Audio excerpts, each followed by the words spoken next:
Thanks, Mike. So we've talked a little bit about the facility as it stands. We've talked about how we've gotten there. Kevin, obviously we're excited about the start of the season. We announced our schedule a few weeks ago, and we're excited about promotional and season ticket sales with how things are going there.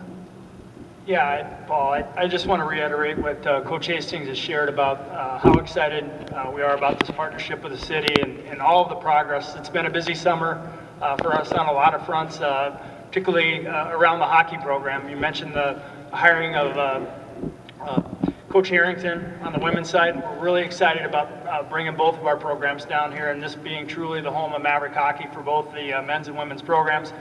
Coach Harrington's added to his staff here in the last week, and we've got that behind us, and just so many exciting things. As you mentioned, we're encouraged by some of the donor visits that we're encountering and the enthusiasm about the program and the ability to kind of finish off this project in style and at the vision Coach Hastings and Coach Harrington have for the new home of Maverick hockey. And as you said, there's a lot of exciting things going on with season tickets underway. We've got some materials in the back there. We've got some ideas about building that season ticket base. Fan interest is up, and we think that there's some enthusiasm for season tickets and those types of things. As we head into the fall, a couple major items back there. We've got our full promotional schedule back there. A staple of our lineup has been the Maverick Hockey Night in Mankato. That's been an event that's growing. This year we're really excited that it's going to be part of Homecoming Week. On October 10th, that'll be kind of a feature of Homecoming Week to kind of commingle that together with the traditional football game and have Hockey Night in Mankato as part of those festivities. We're really excited about that. And as we finish this project, it's our plan to have a grand opening of some type. We've got to circle back on a date, making sure all those elements that we're talking about today are fully complete and operational and functional.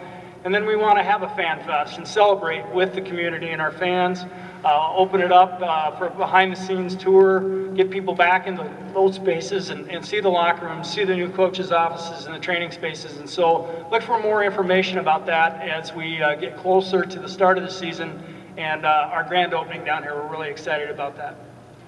Okay, thanks. Speaking of circling back, if I neglected to mention, we're going to unveil something here. So Dr. Davenport and Mr. Henson, if you don't mind going down there, we do have an artist rendering potentially what a scoreboard could look like here. So this isn't necessarily what it is for sure going to look like, but potentially the scoreboard could look a little bit like this.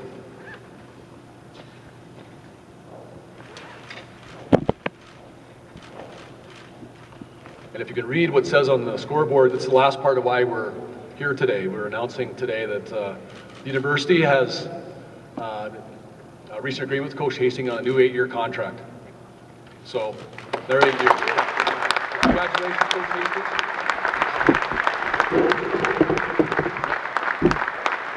So we have some press releases which are being handed out right now. And we'll bring Coach Hastings up here. And he'll make a statement, then we'll follow up with questions after that.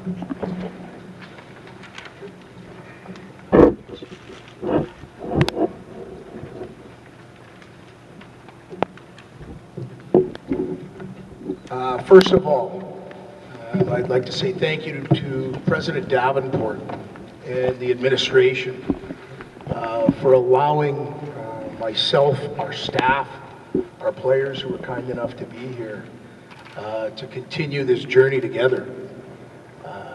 When I first signed on, just a little bit over 3 years ago, you never know where life's going to take you. We talk to our guys about this all the time. And the only way you get there in a successful manner is, my dad told me a long time ago, you're judged by who you surround yourself by.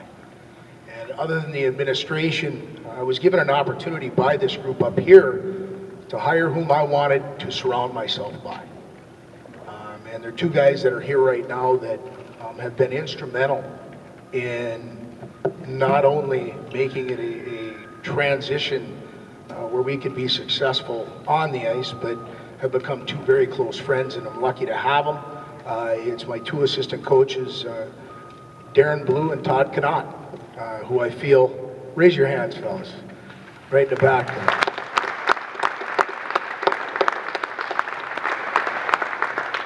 For a lot of the friends and what I'd call Mav family that's here, you understand what I'm talking about, because they've been a part of the fabric prior to me getting here, and as the people up here have been. The second part of that is really the community, and I can go through multi-levels. I'm not going to bore you, but there's times where there's moments in time where you have an opportunity for things to go in a good direction or a bad direction. And I think through the first 4 or 5 games when we were together, we struggled a little bit. But the one thing that never really wavered was the community was behind us. Coach Brose has been great to myself and my family from the time that we got here. The people here, I didn't know you when we first started, but a lot of the people here right now, I get to look out and I know you're part of the Mav fam. And this community has been fantastic to myself, our family, and we've now become part of the Mankato community. And it's something I'm extremely proud of. The second part of that year, third part of that, you get into an opportunity to be a tenant when we were here. It used to be a place, and maybe even some of the people that are here right now, used to be a place where I thought people came to watch the Gophers, or they came to watch North Dakota.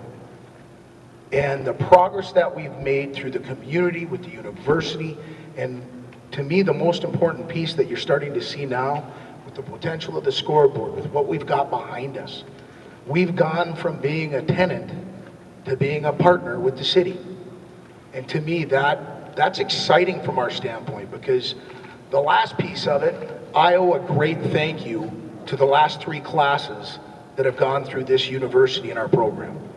We talk about 2 things, trying to become better as people, and so that part of that piece is these guys behind you are better people for being in Mankato and going to Minnesota State.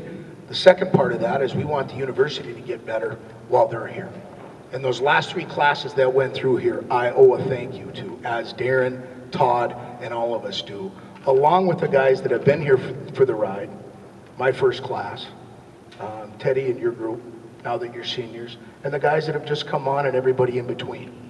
And so from the standpoint of my family, to look at it and think that we were going to have an opportunity 3 years from the first time that we got to this community and say that we've been whole, that there's nothing missing, there's no regrets, is something that I think is incredibly special. I'm excited about where we're at, but with John Harrington, the women's program, the university support, the community support, and the partnership that we have right now, I don't see why we can't continue to push the envelope in this city, both on the ice, off the ice.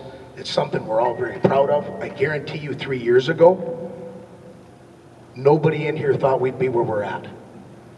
And so we're going to reach back out and ask you to go arm in arm with us and continue this. And I'm asking that from the head coach of the men's program.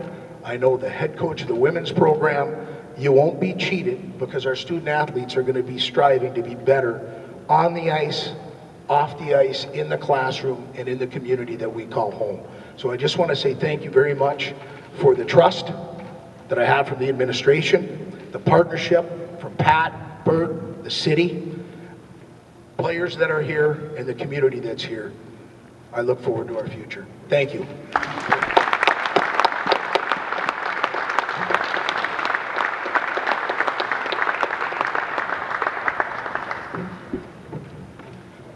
Thanks, Mike. We have questions? Don. Coach, or maybe even this vice, in 8 years, that is almost a of contract for those 8 years. So did you want more out than 8? Were you switching to 10? Was that kind of negotiated? How did you come to this total 8 years? I would have taken 20. You know what, we just, I'll just from my own end of it, recruiting's become a crazy thing right now. When you look at, I think it came out on Twitter 2 days ago that a 15-year-old decommitted from Maine. That means he committed when he was in 7th grade. Recruiting is a big piece of this. And so through exhaustive communication with Kevin and President Davenport and Rick Strock and the administration, we just talked about trying to have a foundation that the amount of questions that I was getting regarding was I going to be here was getting old. And it was to that point just because we live in a different world today, and I'm happy with it. I truly believe the university's happy with it. And if you can ever get to an agreement like that where you're both happy, I think it's something that's pretty special. Yeah, I think as you look out in the landscape of what's going on in Division I, we did a lot of research about what's going on in the market for Division I hockey coaches, and we think that we've got the best one in the country. And we wanted to offer him and his family a level of security and comfort about their future with our program. He's a huge asset to the university, Maverick athletics, and this community, and we wanted to secure his future here with our program.